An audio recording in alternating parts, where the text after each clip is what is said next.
So my name is Altaye Tedla.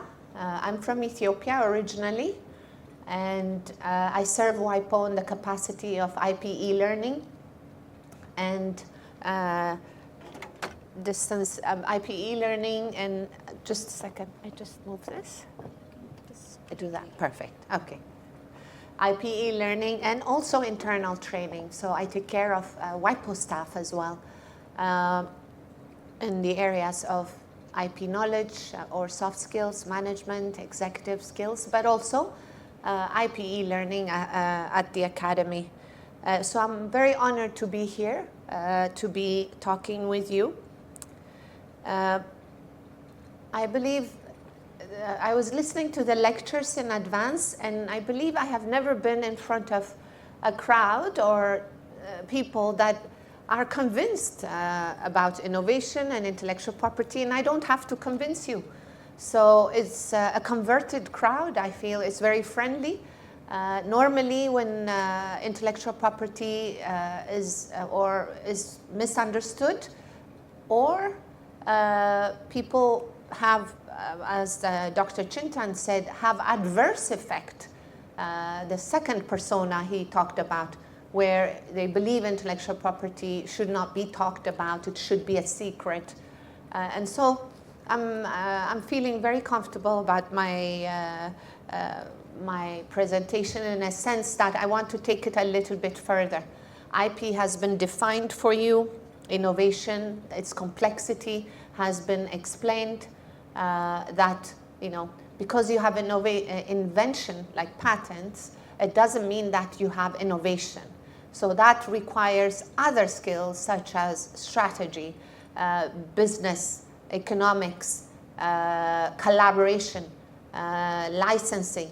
So there are these elements that are included within innovation.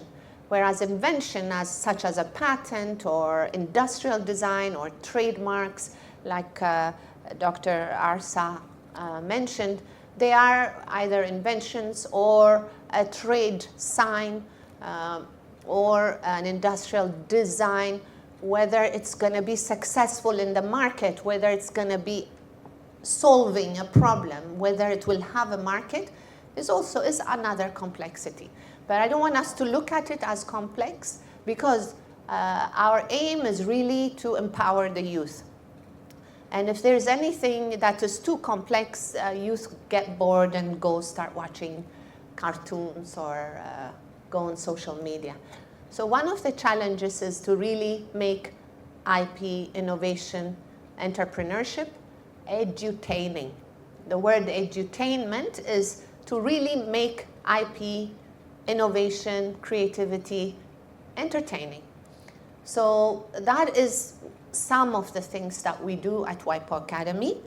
I think we've also heard that from Dr. Arsa. He said, Dr. Chinta and Dr. Arsa said two things I would like to mention before I start.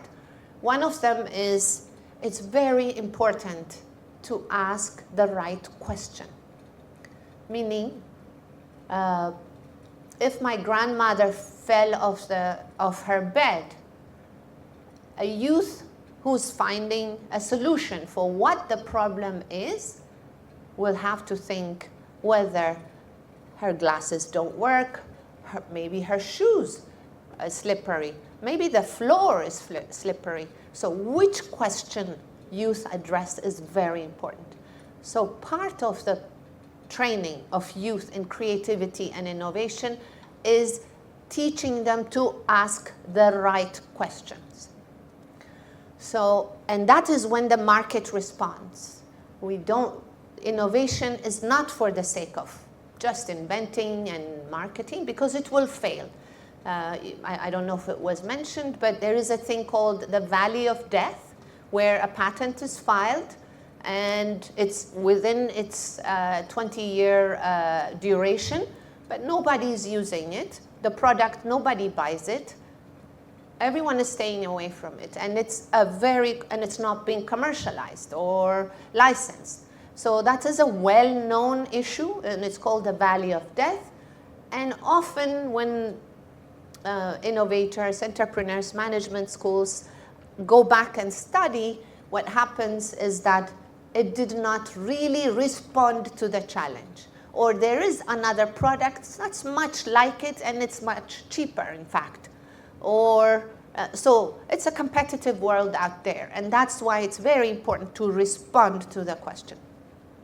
And youth are very good at that. They're constantly playing, they're constantly doing things, and so they're constantly coming up with that, with the creative ideas. And then linking that to what Dr. Chintan said is, it's one thing to know about inventions and creativity. The first persona is, do you know, do the youth know they have a new idea? You have ideas and they're great, but do you know it's a new idea? So how do you know that you have a new idea? So for this also we prepare teachers on helping the youth, and there is a way of searching patents. Patent search is called, patent report search or prior art search. So we train teachers, especially in technology transfer or incubation environment, how to search the prior art so that the youth does not spend too much time inventing or creating something that has been created. So patents tell us, therefore, about what's out there, what has been already invented. And this is also used by inventors or venture capitalists or those who are looking to invest in an invention. They have a patent search report done so that they know they are really in a novel area, and it's going to take a long time for the competitors to catch up. So the patent system has not only this, but several uses for business, for decision making. And I think the VC mentioned about Jugaad innovation, which is frugal innovation, to finding solutions in very different and difficult circumstances. So with that, let me go to, I think, the same thing that was done, but I think we have to get it out of the way. Innovation, just to make the point that it's a complex process of taking an idea to the market, but not so complex that it's not possible to share with youth. And intellectual property, I think, as was defined, but by WIPO, it's defined as creations of the mind, such as inventions, literary, artistic works, designs, symbols, names, and images used in commerce. And for those of you who are following intellectual property treaties, what's coming up, two things are happening this year that have not happened for the last 20 to 30 years. One of them is the fact that we will have traditional knowledge, TCE treaty signed a month ago, and then we'll have a design law that is also coming up in about 2-3 months to be signed. The fact that two treaties are taking place in the same year is really unheard of, but it's very good news for traditional knowledge holders. What this treaty does is, where the knowledge is coming for patents, for creating new, for example, medicines, or where it's the knowledge is coming from traditional knowledge, then patent drafters or patent applicants have to indicate the source. And there has to also be a way of profit sharing. So this is a huge, huge win for many developing countries, such as India as well. So the role of innovation is, again, is incentivizing innovation, encouraging collaboration, mitigating risk of infringement, healthy competition, facilitating technology transfer and commercialization, and navigating the valley of death that I mentioned earlier. In terms of the interrelation of IP and economic growth, I think we have heard a lot about the GII report where India is, so I'm not going to repeat that, but it's very important for economic development. It shows the innovation capacity, the education levels, the research levels, the quality of creation, so solutions that are coming up in a country. But it also shows some of the weaknesses of investment. For example, for India, the output is more than the input in the knowledge sector. So it helps government decide what research to fund and what areas to cover. So with that, I will go to, it wouldn't be a presentation by WIPO if I don't mention our mission and vision.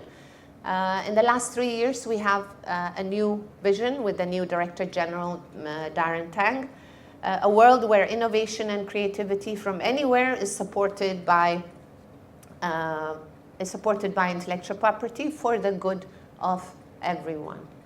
There is a big of a difference from the past. It used to be for creators, for innovators, and so now it is for everyone. And this means really for anyone, the average person, the average creator, recognizing that all of us individually or as a group, as a country, have some form of intellectual property in us. And then the mission is to lead the development of balanced and effective global intellectual property ecosystem to promote innovation and creativity for a better and more sustainable future. And with this, I mentioned the latest treaty, which is perhaps about a month old, is key when we talk about everyone. And the Traditional Knowledge and Cultural Expressions Treaty is a long-standing tradition and practice of indigenous and local communities. For example, medicinal knowledge, agricultural practices, traditional cultural expressions. So these tangible and intangible cultural heritages like music, dance, art, and designs and rituals are examples. The Indian classical music, dance forms, Bharatanatyam and Kathak. All of these are part of the tradition. And so it protects these from being appropriated from people. So this is a very big deal, so I wanted to mention to you. And I would like you to hear this video also.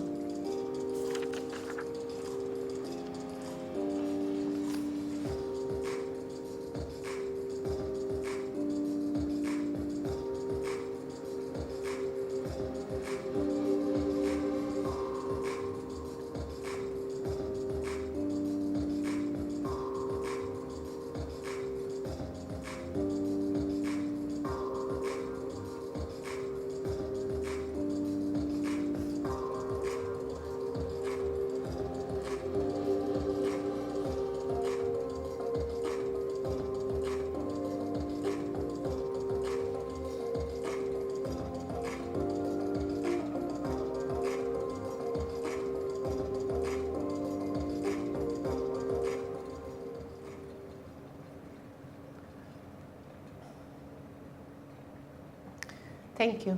I wanted to bring this video because to really make a point of everyone, that the IP system is for everyone. The Fair Wave now sells to retailers and also looks at accessing local and international markets. Currently, they're working on getting registrations with the help of WIPO and its services to sell directly to consumers. This is one of the projects and ways of training and helping local communities. So the WIPO Academy, is the training arm of WIPO and supports developing countries in particular and countries in transition and LDCs with training and capacity building. And the way WIPO Academy looks at intellectual property is not necessarily only from a legal point of view, but also from a development point of view. Because for various reasons, I'm sure if I ask all of you what is the first thing that comes to mind on intellectual property is probably that it is a law. So intellectual property laws are there to safeguard innovation and creativity of the mind. So the first thing, therefore, is to protect and to allow to be used as a tool for innovation and creativity. So as a result, the WIPO Academy, about 20 years ago, has had a call to action to all institutions, to all universities, higher education, to teach intellectual property as a multidisciplinary topic, as a multidisciplinary concern in communications for copyright, in trademarks for arts, designs, in engineering schools for patents, and also in plant varieties and agriculture schools, in biotechnology studies. So this has been happening in the last 20 years. And over the years, we have seen an increase. We have trained about 1.25 million people in the past, let's say, 20 years. And as you can see, the sharp increase just in the last 5 years, maybe 5-6 years, is perhaps 70% of that number. So it's really increasing. People are demanding intellectual property knowledge.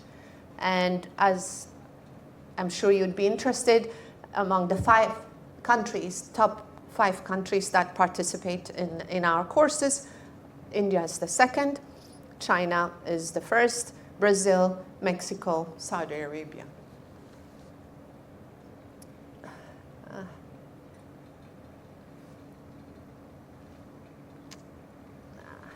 Something has happened to my screen, but it's okay. Okay. I had a Mentimeter for you, but it's not working. So the WIPO Academy has scaled up in the last years. It has 52 IP e-learning courses, 17 joint master's programs degrees, and 33 WIPO summer schools, 17 executive programs, and 19 IP training institutions.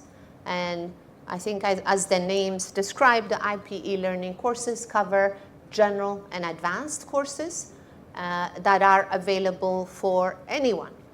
Most of them are free. The advanced courses are also have a fee, but where we have a collaboration with a university here, for example, or with Altaye Tinkering Labs, we do make the courses available on a scholarship basis. So if you have any questions on this, please speak to Himanshu and Garima there.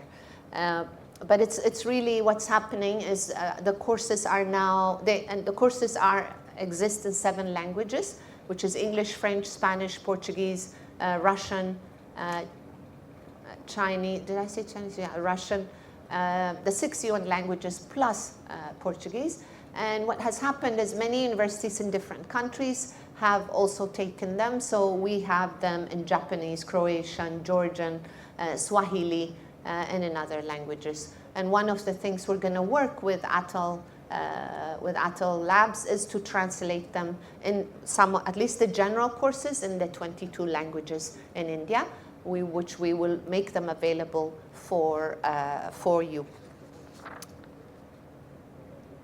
The main trends influencing the expansion in learning or in wanting to introduce intellectual property in curriculum is the digital transformation, of course.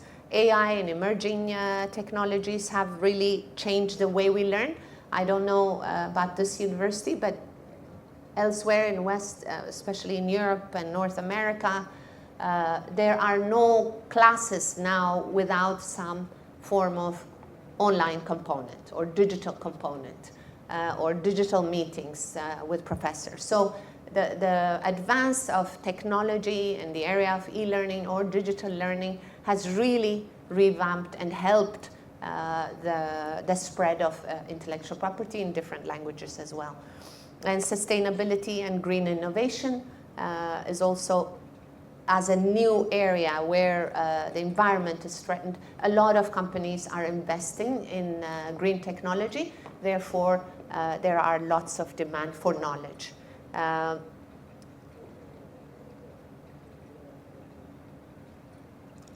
One of the things I was asked to expand and also share with you is really the teaching of the youth.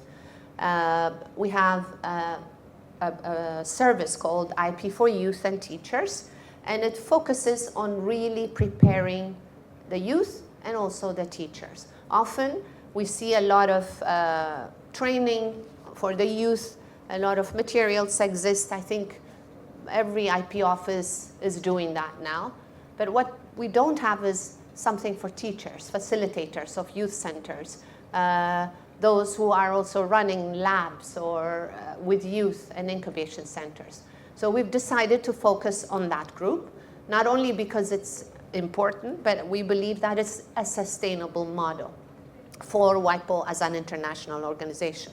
So it has two components, an online component where we cover the basics or advanced, depending on the group, and then we have a face-to-face training for about 3 to 4 days on what we call TRIZ, and some of you may know the theory of invention with TRIZ masters, basically who really teach about certain principles. And if we use those principles with youth, invention will happen. These principles are, for example, separating liquid, applying gravity in the wrong direction or in a reverse way.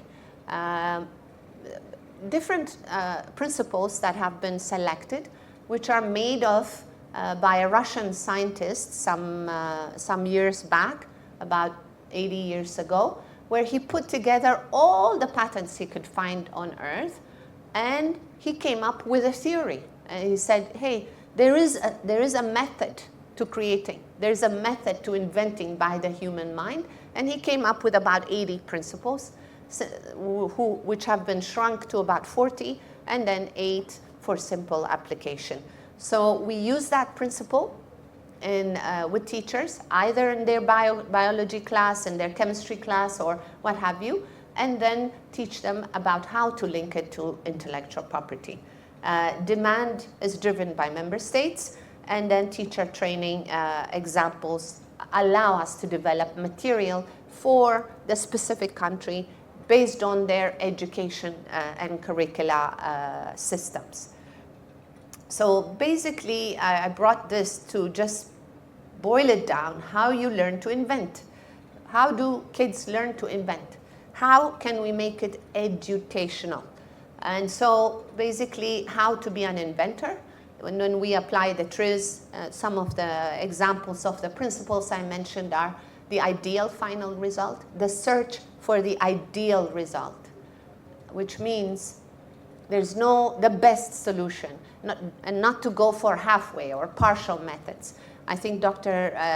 Sahar said, to be honest with youth, to be empathetic, but to really be honest with youth and not have a creation that is halfway. And we all know it's halfway. If you're a teacher, a trainer, and you know that, it could be better, this is not the best thing, to really be empathetic and be honest, as he mentioned. So that really goes to the quality of invention and the effort spent. And then the other principle is contradictions, basically to apply the opposite of what you're trying to do. This really helps with gravitational topics. So we teach that. And then how to think outside the box, basically completely reorienting and re-asking the question. And then we have case studies for this. Then we link it to IP protection. Why is it new? Is it really new? So it really must pass the threshold of human knowledge or current knowledge. And that's where prior art search comes in. And then the next is how to make money. How are you entrepreneurial? Or do you not want to make money? Do you want somebody else to do it? So do you want to license it? So these are kind of questions that we put in a nutshell for teachers.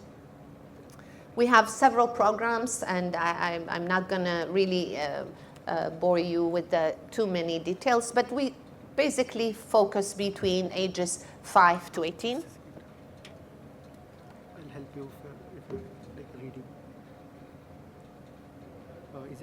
just Yeah. stop here. Yeah, thank you. So it's an interdisciplinary approach. We have an IP impact certificate, IP education policy fora for policymakers.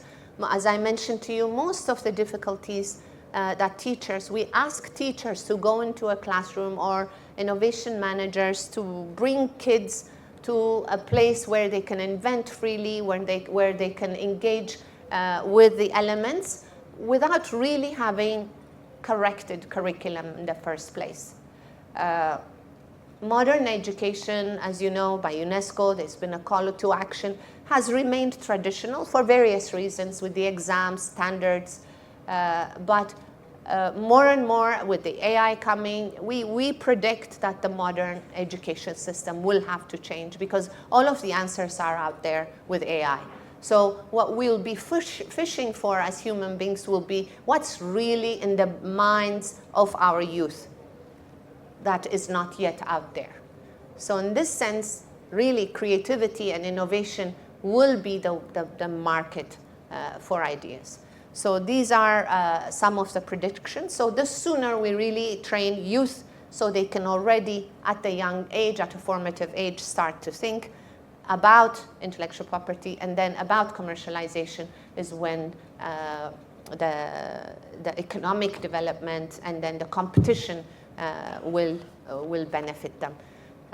About 72% of all of our participants are youth in the WIPO Academy, and we've trained about 2,000 teachers, facilitators, and innovation, incubation, mostly transfer of technology officers.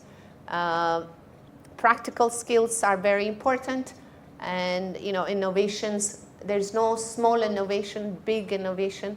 You could see the invention that is in the middle where there is a bottle of water and with a little bit of chemical that is serving in the next slide as a light bulb during the day.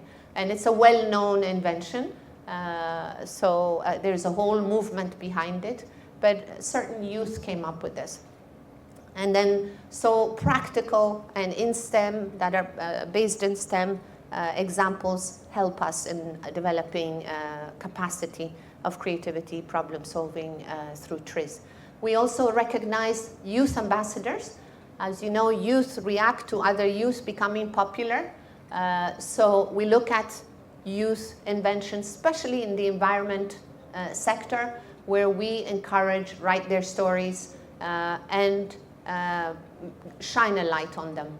And we look at gender parity and others. And it's quite interesting that gender parity is still not at par. It's very difficult for us to find female inventors at a young age that have actually filed the patents, where it's very easy to find boys that have been encouraged by their family to file a patent application.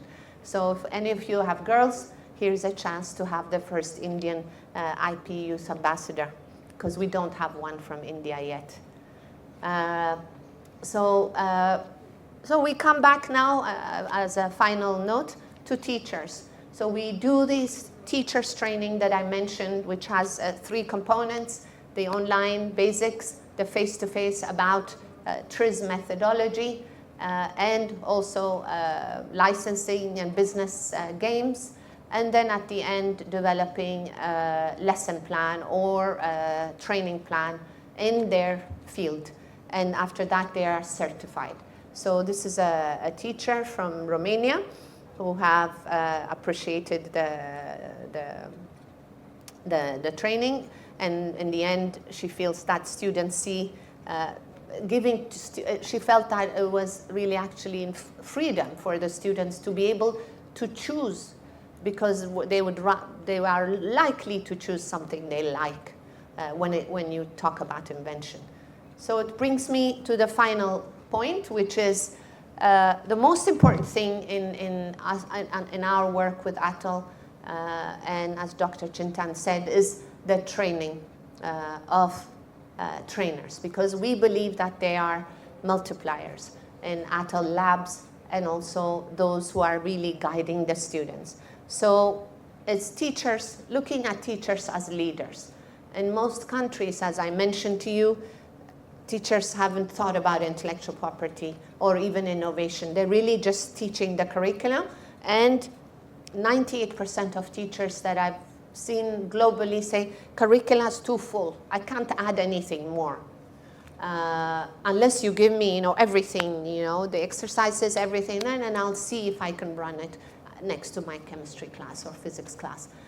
So you are already in a privileged place of being able to work with youth that want to be creative, and you want to be creative and pull out that dream out of them.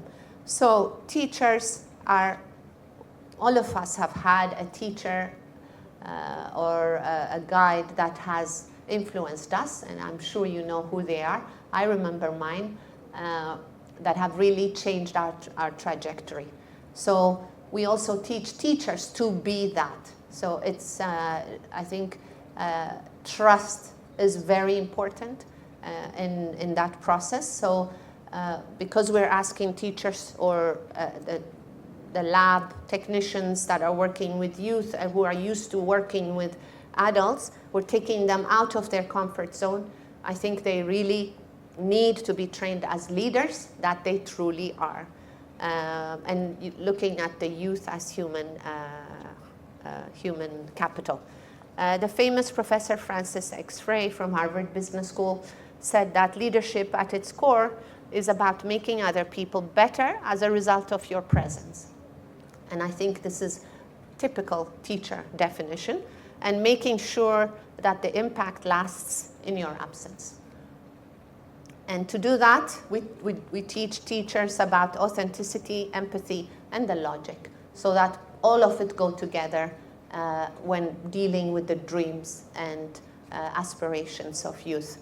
And as a final note, the changes that you bring with the youth, with innovation labs, incubators, are really, as I said, dreams that have turned into a physical matter that can be protected and lead to the market, bring about solutions. But what we're asking teachers is not, it's not something new that is not done by a leader itself. All leaders or for example, disruptive changes, when they come, there are very few disruptive changes, as you know, and they change, but when they change, they make a shift. The paradigm shift happens. With innovation, creativity, that is gradual, that is sustained, as the case of India, which is gradually but sustainably improving in the innovation environment. It's not about a drastic change, but it's to continue. And as with most leadership, 64% of leadership, she says, the professor, is reimagining the possibility. It's not about disruptive change, but it's reimagining your role, reimagining what you can do. So with that, I think I just want to thank you. The next stage for us, we collaborate internationally with several institutions, with USPTO, with the US Copyright Office, KIPA, KIPO, JPO, and then certain Latin American countries. And so the journey ahead is for us to collaborate together with AIM, who is creating an expert network, delivery, IPE learning and awareness for trainers as well, and youth entrepreneurship, that we will learn a lot from AIM. Thank you so much.